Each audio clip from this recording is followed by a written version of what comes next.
I honestly try to bring in every type of movement I can into my class. And I ask my students, what do you need for me to help you with your learning? And every class is different that I've taught. And so this year, my class, they need all the hands on. They need to be out of their desk. They need to be moving. I need to create a symbol or hand gesture with every single thing I teach to help them engage and to remember their learning.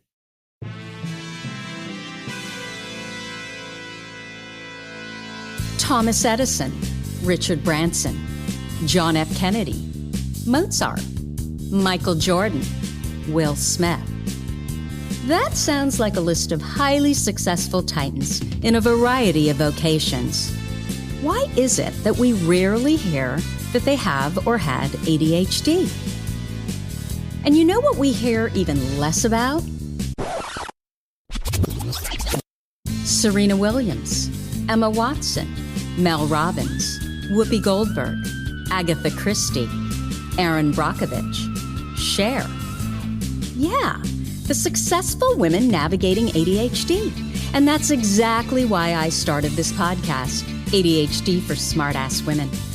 I'm your host, Tracy Otsuka. I'm a lawyer, not a doctor, a lifelong student, now a coach. I'm also the creator of Your ADHD Brain is A-OK, a system that helps people like you figure out what they should do with their life. And we're here today to talk ADHD, your strengths, your symptoms, your workarounds, and how you proudly stand out instead of trying to fit in. I credit my ADHD for some of my greatest gifts. And you know what? I spy a happier life for you too. So without further ado, a shiny new episode is starting now. Hello, I am your host, Tracy Otsuka. Thank you so much for joining. Hello, I am your host, Tracy Otsuka. Thank you so much for joining me here for episode number 162 of ADHD for Smartass Women. I hope you'll subscribe to this podcast and our newsletter over at tracyotsuka.com. My purpose is always to show you who you are and then inspire you to be it. In the thousands of ADHD women that I have had the privilege of meeting, I've never met a one that wasn't truly brilliant at something. Not one. So for all of these reasons, I am just delighted to introduce you to Kathleen Germs. Okay, Kathleen, is that how you pronounce your name? It is, and it's hilarious because I'm a teacher too, and in a pandemic, so it's just, yeah. Oh no, that's like being named Delta, right? Totally, yeah. That poor airline. Anyway, Kathleen Germs is a second grade teacher who specializes in teaching reading. One night, I saw a message on Instagram from her. She had thanked me for my work and introduced herself, and she told me what she did. So I went over to her Instagram feed, and I was instantly smitten with her. Her ADHD strengths, they just jumped off of all of her posts. And all I could think of is, gosh, I wish all of my son's teachers had Kathleen's joy because it just up and smacks you in the face. And I am certain that her kindness, humor, and concern for her students helps them learn and increases their love of learning. She is such a bright light and clearly passionate about changing the way that the school system works. Kathleen uses her social media platform to share reading tips, but she also shares her life, the good, the bad, and the ugly. She's been diagnosed with anxiety, depression, and ADHD, and she works hard to break the stigmas that are attached to mental health by sharing her stories with others to normalize it. Kathleen is 33 years old. She's been married for 14 of those years and has two boys, Luke, who is 6, and Odin, who is 3. She grew up in Saskatchewan, Canada. That's a mouthful. In a tiny duplex with 7 family members. She strongly believes that her childhood and mental health diagnoses have made her an empathetic, intuitive, and creative person and teacher. I always talk about how our best purposes are those that give meaning to our past, and Kathleen is truly the best example of this. So Kathleen, welcome, and did I get all of that right? You did. Oh, Tracy, that was such a sweet introduction. Thank you so much. Well, absolutely. So I want to talk about your ADHD diagnoses first, if that's okay. For sure. So can we go way back when, and let's start with your childhood? So, what's interesting about me is I actually only got diagnosed a couple of weeks ago. So I feel like I'm on this major learning journey where I'm like, my entire life makes sense. My entire childhood, everything makes sense. So when I was younger, I always kind of knew that there were different things about me. And my friends would say, oh, that's just Kathleen.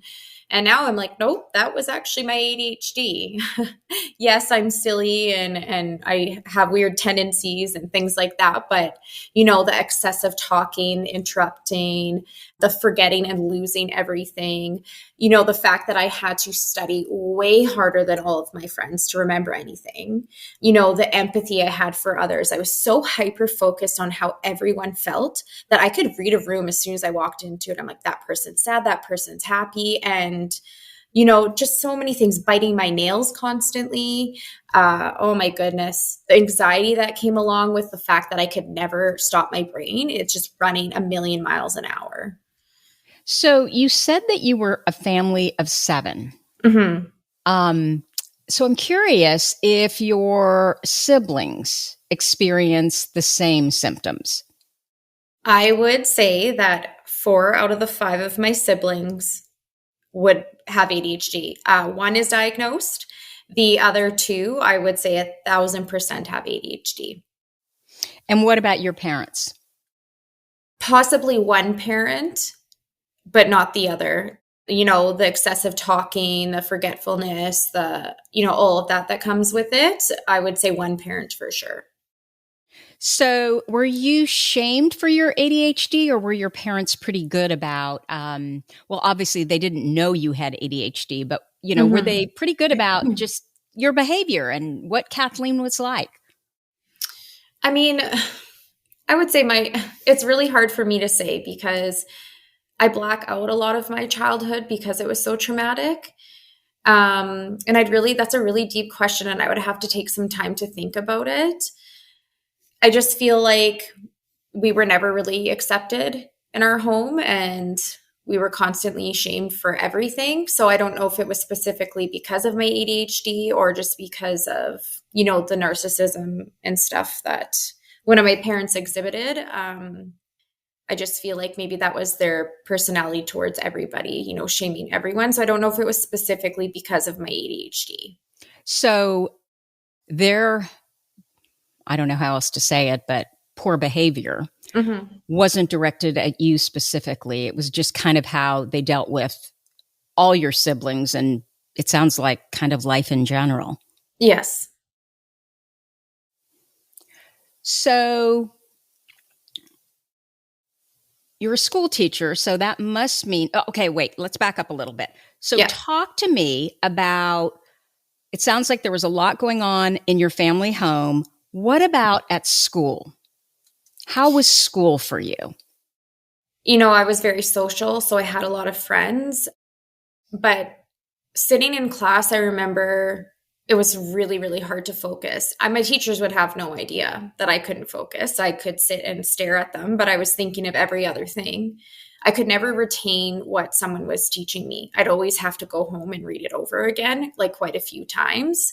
And I never understood how my friends could just so easily work through their learning and remember it right away. I just never understood. And I think maybe I obviously talked excessively and interrupted other people and things like that. But I would say school, for the most part, was great, minus the fact that I had to work 100 times harder than my friends just to take in, simple things. And did you think that the reason that was going on was because of what was happening at home, the trauma?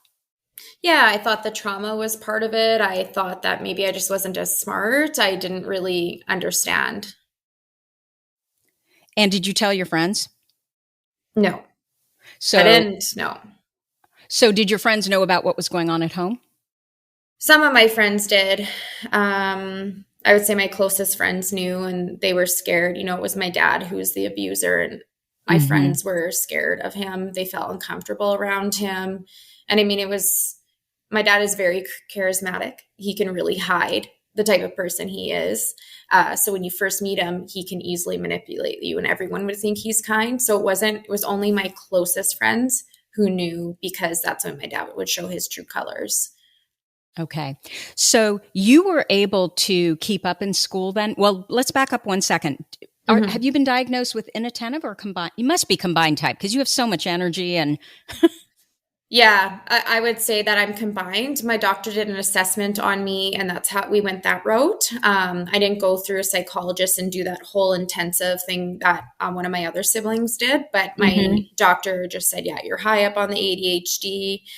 And I was like, oh, wow, okay, this explains my whole life. And then I started listening to your podcast and everything resonated with me. So probably combined type, yep, after all I've learned from you. Okay. And so you were fine you were able to keep up in elementary school. Did anything change in high school? High school was much harder for me. Just the concepts were harder. I had so much more to learn. But I think the hardest thing for me was university. My grades really plummeted. You know, in elementary and high school, I was able to manage the 80s, 90s. But when I got to university, it was 60s and 70s in my first 2 years, because the professors don't teach as in depth for you. And you have to do a lot of that learning on your own. And it was really hard for me to find time, because I feel like I never had time because I couldn't manage time. So it was really, really hard in university. And did you go to university with the intention of becoming a teacher, or were you in a different major? I knew that I always wanted to do something to make a change in the world and make the world a better place. That's always been in my heart since I was a little kid. I didn't know exactly what I wanted to do. I thought maybe teacher, maybe nurse, maybe a counselor. And then I took a year off university and I went to China. I moved there and I taught English there, and I taught pre-K and kindergarten. And that's when I realized, like, this is what I want to do. Okay. So was that after your first year of college? When did you take off from college? Yeah. So my first year of college was in 2006. And then in 2007, it's really impulsive what I did, but I had a dream one night that I was teaching overseas in China. So I applied for my Sir TESOL, and my first plane ride ever, I just flew over to China and taught English there. You are kidding. No, I'm dead serious. And then I didn't realize I wouldn't like flying, and I was panicked on the flight. I was like hyperventilating because I'm claustrophobic, which I learned is another thing of ADHD. But yeah, I was so claustrophobic and I wanted to get off the plane. And no, I traveled that 30 hours or whatever it was for first plane ride ever to China. So did you know anybody in China? I had went with a person that I was dating at the time. And yeah, we stayed there for 6 months. So, but no, I didn't know anybody when I went there. It was just this random city. I believe there was about 8 million people there. And I think there was only about 12 people outside of that city that came there. So I think there was only like 12 white people that lived there. So was it your intention when you went to China to never go back to university, or was it just like, I just need to get out of here and, this sounds appealing, I'm going to go do it? Yeah, pretty much that. And I wanted to see if I liked teaching. So I went, and yeah, I loved it. So then I knew I wanted to be a teacher. I knew I was going to go back to university. I just wanted to make sure that I loved teaching before actually becoming a teacher. So what you did was so smart, because you connected with your intention. So I suspect, you tell me if I'm wrong, that when you went back to school, it was a lot easier because there was an end game. Yes. Yeah, I was more motivated. I knew what I was working towards. And then once I got into the College of Education, my marks were 80s, 90s again. Yep. So yeah, it's like you said, the hyper focus. When I find my interest, I excel in it. But when I'm not interested in it, it's very hard to set aside the time to work on things. So was your experience in China just lovely, or was it kind of mixed?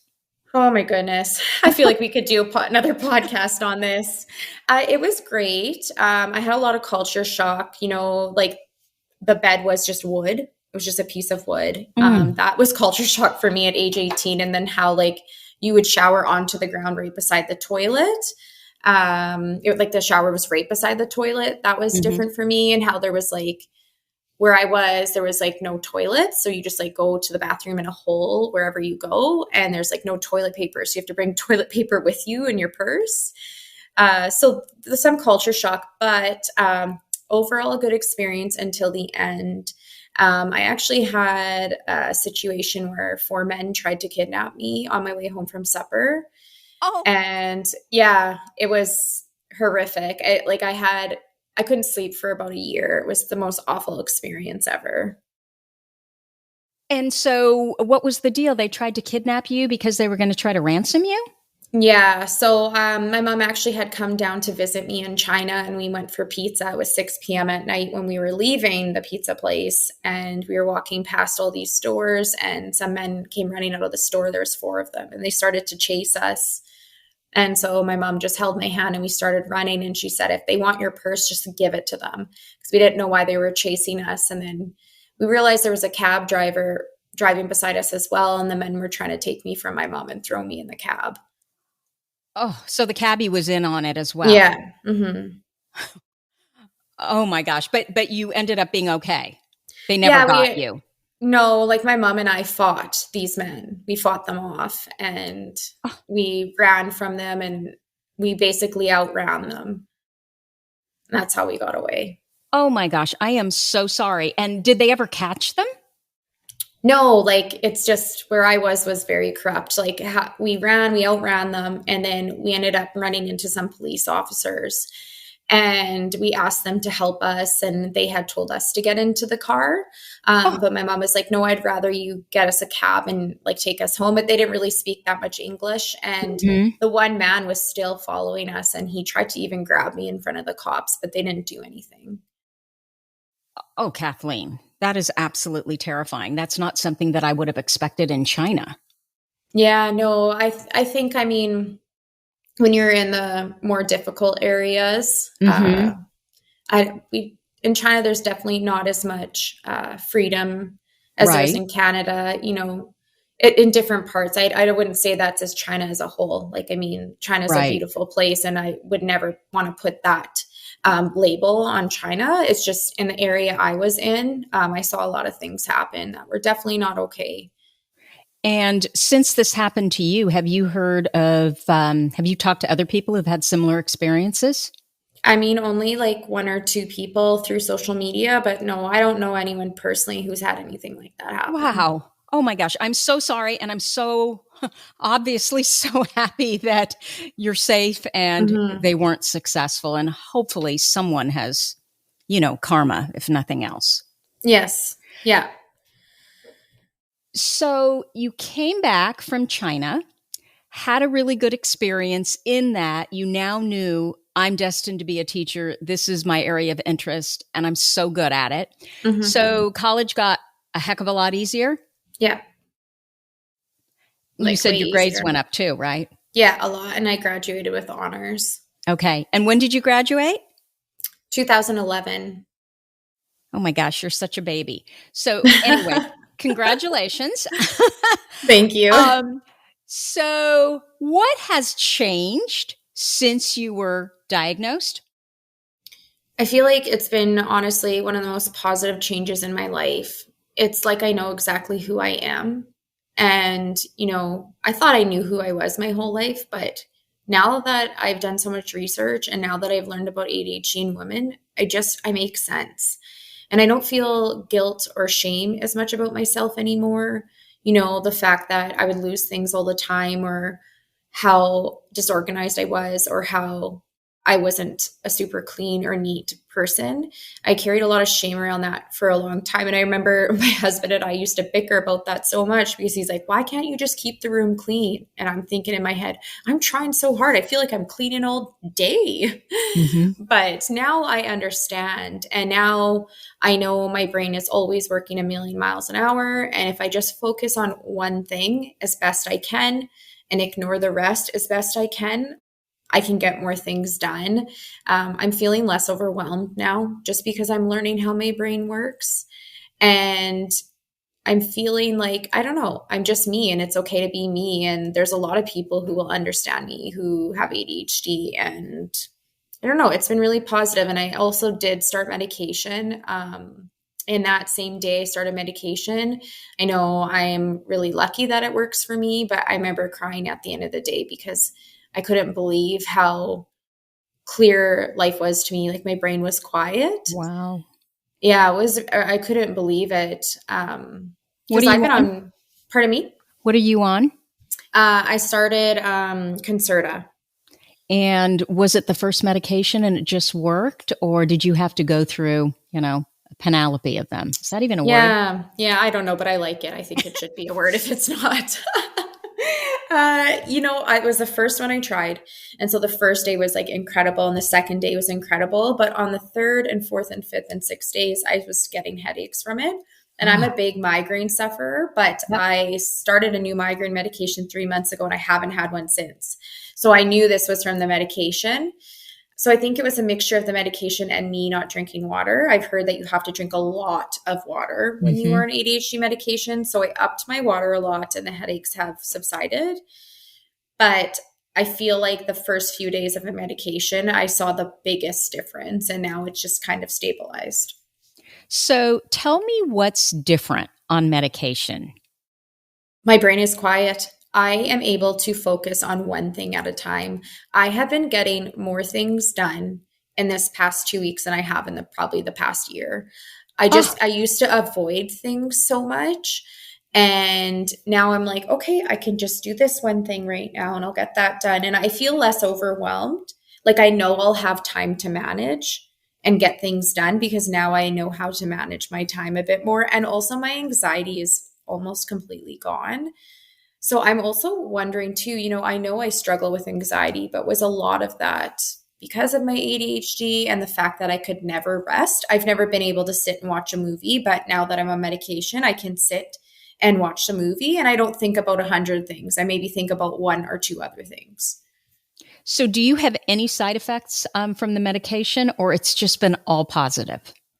Just those headaches. And I'm hoping they stay away because I don't want those again. And maybe a slight dizziness if I'm not drinking and eating enough. Okay. And the other thing is I have to make sure I'm setting aside times to eat because hmm it's lowered my appetite a bit. But I feel like I'm eating more regular sit down meals instead of just aimlessly grazing and binging everywhere because that is Yeah. what I would do when I was overwhelmed. I would just go into the cupboard and grab whatever chocolate I could have because that was my thing that I thought made me feel better. So it sounds like it's almost even helped with your eating because you're just eating better. Yeah. And I'm listening to my body now and I'm hmm not letting my racing thoughts like control me. Meaning, when your thoughts would start giving you anxiety, you would eat Yeah. to calm yourself down. 100%. Yeah. I'm so jealous. I know. I heard that it didn't work for you. I keep thinking, well, maybe I didn't try the right medication, Hmm. I mean, I've tried probably most of them. But I always in the back of my mind think, well, if you could find the right one, because I had that one experience one day where I tried Ritalin Hmm. and it was amazing Hmm. how everything slowed down, how my brain slowed down so my mouth could kind of keep up with what my thoughts were. Hmm. And I'm so grateful that I had that experience because if I hadn't had it, I think I would have thought, oh my God, this medication, are you kidding? No, it's scary. It's dangerous. Look at all the things Hmm. that it, didn't do for me, Yeah. all the symptoms. But having that one time where it worked, and I know a lot of people would think, well, that would be terrible. Like, what it could do, but it just doesn't Hmm. do it, anymore. But Hmm. I'm so grateful for it because I know now what it does for the women that I talk to who it's life changing for, right? Hmm. Um, And so did okay. yours only work for one day? It wasn't even one day, it was one time, right? So it was a Hmm. couple hours. And I've told this story before. I was trying to I can't memorize anything, literally nothing, Kathleen. It's terrifying. if I don't have bullet points, I can like show up on stage and I don't know where the hell I'm going. Even if so I was memorizing this speech, and it was an important speech, and I probably had worked on it for 2 weeks straight. Literally. I knew this thing cold. But the minute I would go, step up on stage, and there's even a little tiny bit of anxiety, and I'm not fearful of public speaking if I have notes, but in this particular instance, I couldn't have notes. And so what happened was I got out there and I couldn't even remember what I was talking about. Not, I couldn't remember the words. I couldn't even remember what the subject was. And so I had to go back into the wings. They had to replay the music. And once they replayed the music, it was kind of like a plane and a runway. I was able to get on the runway and restart, and then it worked. But even in that instance, I had an outline over to the left in the wings that I could see, not very well, but I could see it.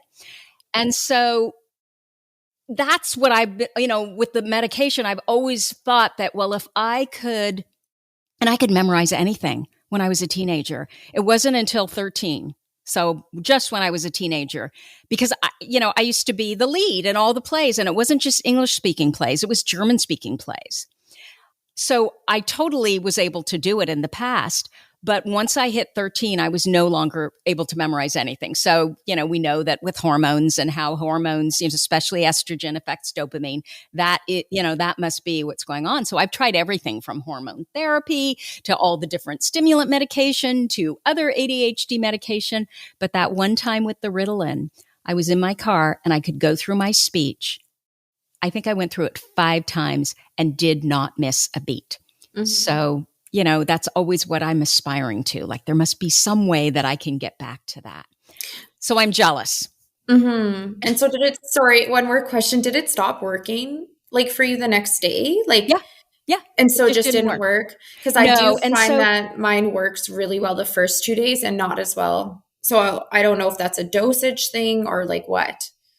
Probably because it's still working. Yes. I would absolutely talk to your doctor and, see if you can change the dosage and see what happens. My problem too is I would forget what were the symptoms. And so I'd have these elaborate spreadsheets and I'd be writing everything down. And I think what happened too is there was so much medication that it completely screwed up my system. And I never thought I had anxiety before. I always thought I caused anxiety, but anxiety does run in my family. So what I realized with the medication is it was just making the anxiety worse and worse. And when the anxiety gets worse, the symptoms get worse. And so we could never get the dosage, I think, high up enough so it would affect my ADHD symptoms before the anxiety would kick in, and it would just make the ADHD so much worse. So I'm a slow metabolizer, which means that I can only take very small amounts of certainly any medication that affects my brain in order for me to just kind of go off the rails. Like, I need literally, 1/10 of what, other people need. I can't handle caffeine, all of those things. Mm-hmm. I can't either. Really? Yeah, no, I can't. I have to have decaf if I do have coffee. Yeah. Well, and that's really interesting to me. It's encouraging to me that you're telling me that you struggle with anxiety, you can't do caffeine, yet you have been able to find an ADHD medication that calms your anxiety. Mm-hmm. Yeah, no, it really does. And I mean, I am really trying to hyper focus on this medication. Is it working? And I'm really skeptical about things, just because I've heard stories of medication not working. But no, it's been great. The first 2 days were the most intense. And now I just feel like this morning I wake up with anxiety. And then when I take my pill, it goes away. Oh my gosh. So that's a pretty good indicator that your anxiety is being caused by the ADHD. That's what's leading. For sure. Mm-hmm. And so for years, did they have you on anxiety medication? Oh yeah, I'm still on it. And, I did try to go off medication for a while because I'm a person who exercises lots and I have other tools I can use, but I tried for a year and I did not leave my room. I was really, really in a dark place. So I had to go back on my anxiety medication and I still am on it. I want to stay on this ADHD medication longer before I try to lower my anxiety dose. Yeah. Mm-hmm. That is really interesting because, I'd love to know what happens when you finally wean off of it. Does that then increase the effects of your ADHD medication? Mm-hmm. I wonder. Yeah, I don't Yeah. know. Oh my gosh, it's so fascinating, but it's also so frustrating that so many of us are put on anxiety and depression medication, which often can make our ADHD symptoms worse because doctors don't know what ADHD even looks like in women. And I'm encouraged when I hear stories like yours where you went to, it sounds like your general doctor, is that what you said? Yes. And your general doctor, who was a woman, right? Or who is a Yes. woman, Yes. she knew about ADHD and what it looks like in women. Yeah, that's really encouraging because they're usually what I hear is the opposite. No, it can't be ADHD. You're too successful. No, it can't be ADHD. Um, you you're not hyperactive. All of those things. So, okay, so I want to talk about your Instagram feed. Mm-hmm. Why did you start it? And first of all, let's back up a second. How long have you been working as a teacher? So I've been working as a teacher since 2011. So I guess that would be, that's 11 years. Wow. So you said I'm a baby, but I feel old now. I remember when I was your age, I thought I was old too. Trust me, you are not old. Yeah. You're a baby. So for 11 years, you've been working as a teacher. And when Yes. did you start your Instagram feed? So I actually started it, and I've had a few different journeys on my Instagram feed, but it's most recently, just a couple months ago, that I started focusing in on my passion, which is education. Prior to that, when I first started it, I had been talking about motherhood and, pelvic floor dysfunction because I had gone through a traumatic birth with my first son. And I was sharing openly about that because I was like, a lot of women don't know about like how to fix them or help themselves when they have incontinence or pelvic floor dysfunction and where to go and who to talk to. So I was teaching about that. And then I went into motherhood and sharing about mental health. But I realized everything I did came back to education. Everything was always about me wanting to share my learning with others. So I'm like, Yeah. well, why don't I just take my true heart and soul and pour it into my Instagram? I can help families. I can help kids. I can make a difference in the world. I can share my life openly and honestly, and I can make others feel less alone. And I feel like that is my passion. So can I ask you, why reading? Why did you become a reading teacher? Did you struggle with reading? I didn't struggle with reading, but I see how many kids struggle with reading. And I see the stigmas attached with kids who struggle with reading. And I want to break those because it has nothing to do with whether or not a child has a high IQ. It has everything to do with how we are teaching reading. If we teach reading the way we were supposed to, the way that scientific evidence shows us we need to teach reading, then there will be way less children struggling, even if they have dyslexia, even if they have a learning disability. So I'm really passionate about helping my students. Like I love my students as if they're my own kids. And when I see my students struggling, it breaks my heart. And I know that reading is in everything we do. And I want my children, I call them my children, my students, to be successful. And I know that they will have a lot of success through readings in math, readings in science, readings in when you get a job, readings at the store, readings in the malls, readings everywhere. And so kids need that in their lives. I couldn't agree with you more. And I have been learning a lot about dyslexia because my son was just diagnosed. And I am starting to remember all kinds of things in my past and my background around not so much reading, but writing, which can also show up if, you're dyslexic and you have reading challenges. And this is what I just discovered, and I'm curious what you think about it. It fascinates me. So if people don't know, dyslexia is a learning disability in reading. And so people with dyslexia, they have trouble reading at a regular pace and without mistakes, but they also may have trouble with reading comprehension, spelling, and writing. And as you said, this has nothing to do with intelligence. In fact, there have been studies done that people with reading challenges are at least of average intelligence, but usually they're a lot smarter than that. They're some of our smartest people. And so what I learned is that most people use the left side of the brain to read versus dyslexic readers. They use the right side of the brain. And it's because humans think in two different ways. There's either verbal conceptualization, where they're thinking with the sound of words, which is the left side of the brain, versus, and you're going to stop me if I'm saying something that you don't agree with. But I just learned about this, and it's just fascinating to me. And I'm going to get to there is a point. So, and then there's nonverbal conceptualization, where you're thinking in mental pictures. So you're thinking in concepts and ideas, which is the right side of the brain. Now, verbal thought is linear.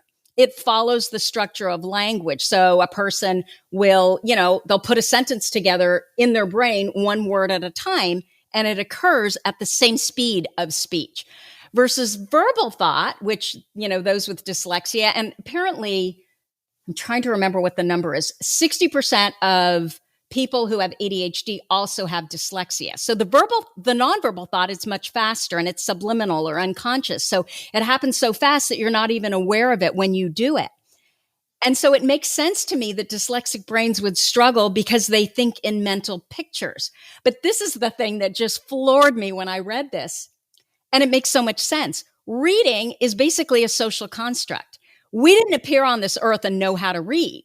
No, somewhere along the line, someone decided that, no, intelligence is going to be synonymous with reading. And that probably happened, right around the printing press and books, and right? Mm-hmm. So it's exactly what you just said about intelligence, right? Mm-hmm. And how whether you can read well or not read well has nothing to do with intelligence. It really is just how the way your brain was formed. So dyslexics, they don't struggle with words that describe real things like dog or elephant or, I was flying or I was sleeping, that they can see in their mind. It's those words like that and what and your, because you can't visualize those words. And so I'm curious if that is your experience. So, I am not super well-versed in dyslexia. I am in the process of applying to get my certificate, but I have done a lot of learning over the last couple of years. And what I've learned is that reading you do not learn to read through memorization. There's a very small amount of kids who can do that, very, very small. And we are actually teaching reading incorrectly in the school system.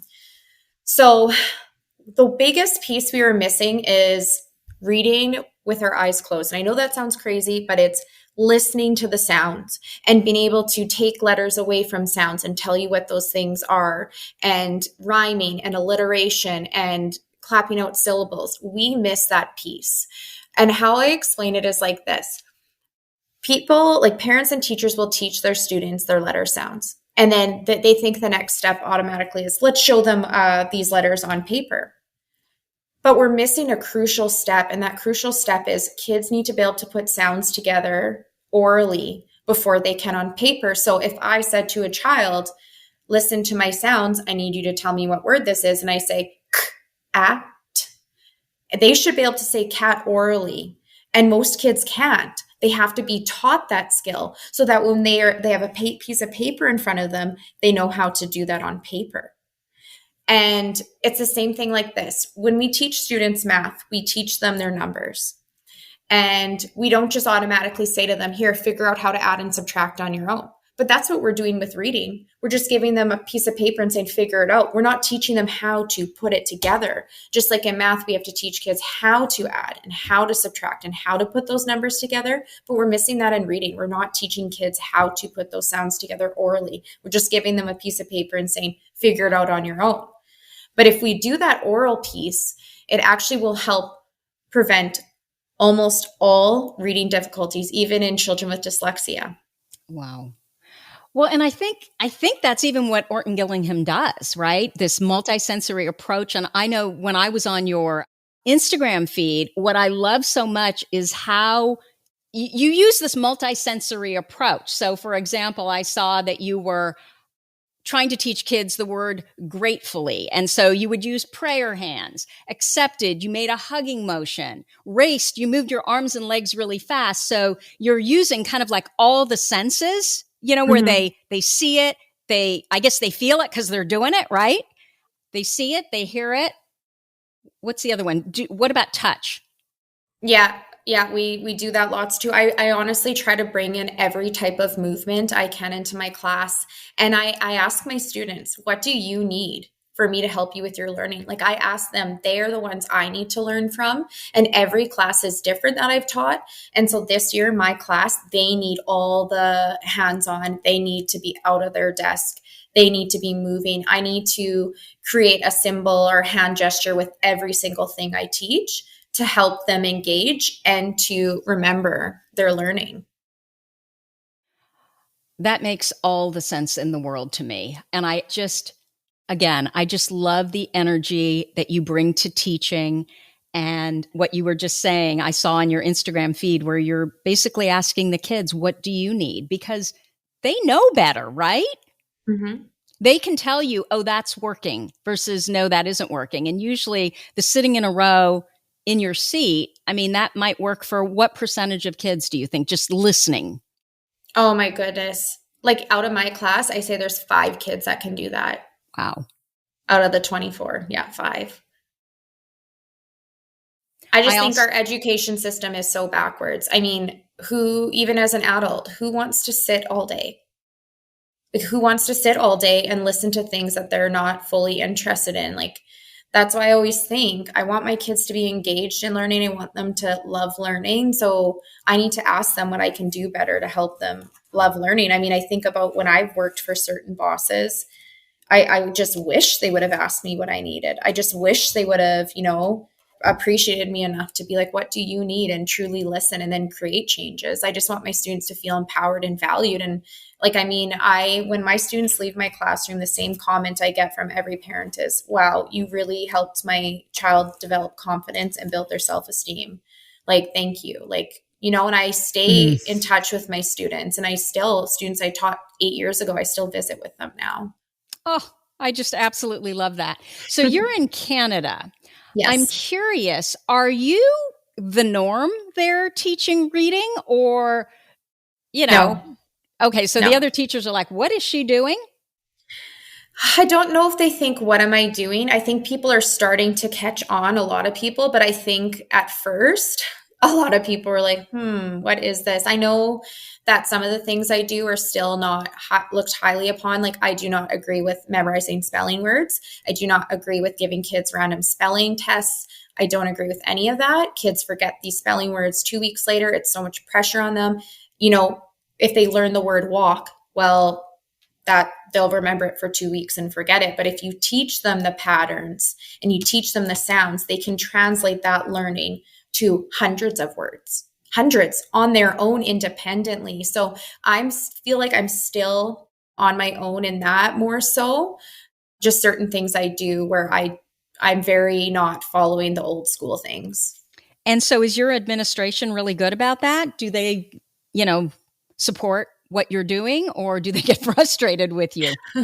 No, I'm actually very lucky. My vice principal she was a resource teacher for years, and she is actually in full support of everything I'm doing. And she is like so excited about it. And, at my school division, I have the most incredible literacy consultant who, like, oh my goodness, she is the smartest person when it comes to teaching reading. And she has been like my guide through all of this. And I have this wealth of knowledge now. And yeah, I have a lot of support. I do now. I don't think I did when I first started like this, but I do now.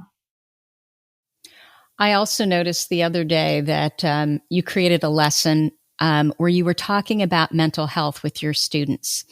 And then you were sharing strategies to feel better. Like, I guess every day they have to name one thing they're looking forward to. Then they have to say 2 positive statements about themselves. They have to list 3 things they're grateful for, and so on and so forth.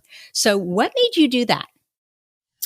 Oh my goodness. Well, I always bring mental health into my units when I'm teaching because I just feel like, I was that little girl in school that didn't know what mental health was. And I think that would have helped me along my journey a lot.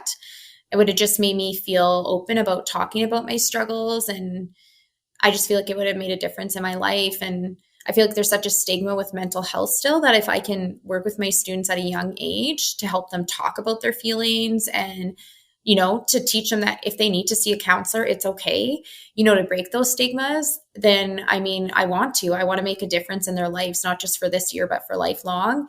And I want to help them learn to regulate their emotions. I know with my 6-year-old, he struggles with it.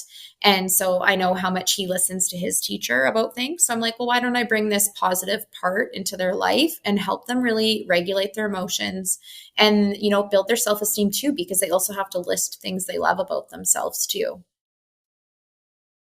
No, that sounds amazing. And especially if at home they're not doing it, they're not learning these skills.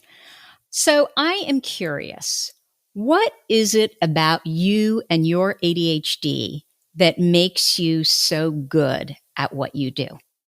I feel like it's the reason I'm good at what I do. Mm-hmm. I feel like it's made me aware of everything around me, that I am so, hyper focused on how everyone's feeling. And I'm very intuitive. And so I know when a lesson's going bad. I know when it's going really well, and I'm able to adapt really quickly.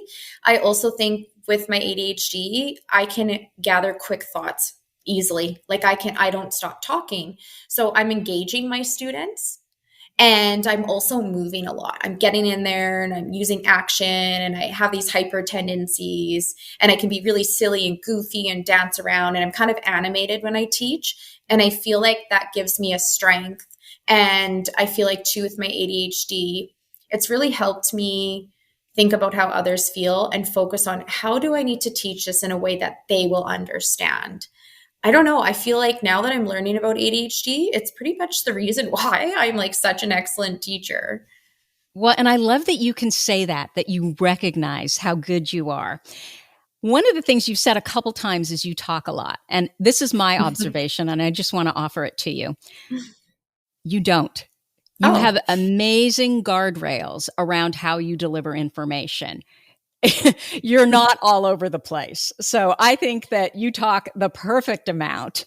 Aw, thank you. See, and that's probably my insecurity from being younger. I'm sure people said, you talk a lot. I was called Chatty Kathy. So I feel like maybe that's some stuff that, I carried with me from a young age, I guess. Well, and I suspect, Kathleen, that the reason you were talking a lot was because you had so many ideas, you were so smart, and you were so interested, and that's what made you interesting and different, frankly, than your peers. And so then your peers are like, well, she talks a lot. Well, she talks a lot. Yeah, because she's so fascinated by life and everything that's going around her and wanting to learn and know more.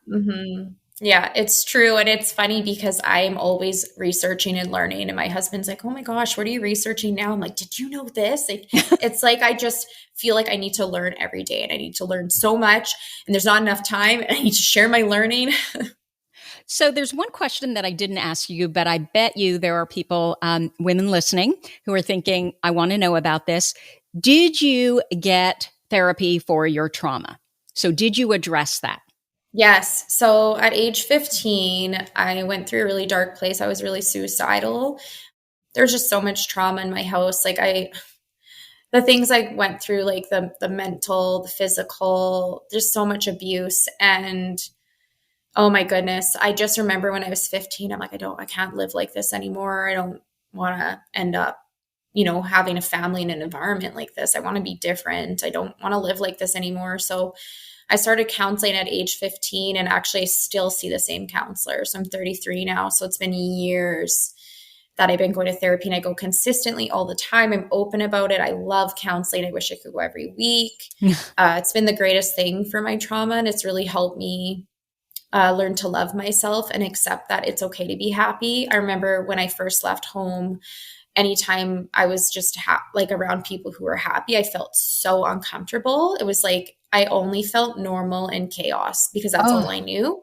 Yeah. And so it took me years, probably not till I was like age 24, 25, that I realized it's okay to be happy. And I felt comfortable when I was in healthy situations. So my husband helped me lots with that too. But prior to that, I only felt normal in chaos and extremely difficult situations. And it's just so lovely that you're willing to share that. So if someone is in that dark space, they know that there is a way out. Mm-hmm. You're not destined to feel that way for the rest of your life. So I'm curious, you went at 15. Now, and you also said you left home. So how old were you when you left home? I left home when I was 18 to go teach in China. Oh, okay. That's when you went. Yeah. And so at 15, when you went to therapy, did your parents know that you were going?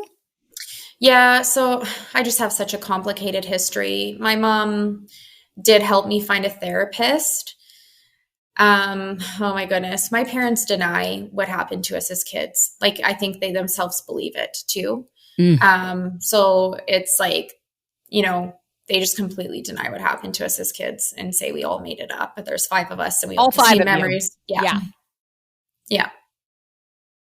Well, I guess that's what they have to believe, right? In order to even be alive, because that's so horrifying that you would do that to your children. Yeah. Yeah. It's honestly awful, the things that happen to us. And I would rather my parents be like, yeah, we did do that and you deserved it, than flat out deny it. Like, that is so manipulative, and so it really affects you psychologically. Sure. Because you're just like, well, am I making this up? You doubt yourself because, when you go through so much trauma, you black out some of the memories. So then you do doubt yourself, even though you know full well what happened.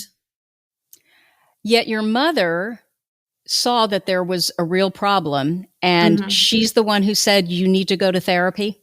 Mm-hmm. Okay. Yeah. Well, no, I wanted to go to therapy and she helped me find a therapist. Okay. Yeah. Thank you for sharing that. Mm-hmm. So let's end this on a positive note. Mm-hmm. Yeah. What do you think the key to living successfully with ADHD is? Okay. So I think that it would be accepting yourself as you are, and knowing that, the things that other people see that are negative about you, like being disorganized or forgetting things, like, it's okay to be like that, and accepting yourself, finding people who also have ADHD as well, and talking to them and working through things, doing your research so you can find out more about yourself, so that does lead to more acceptance. I also think exercise is huge. Like, I have to exercise every single day.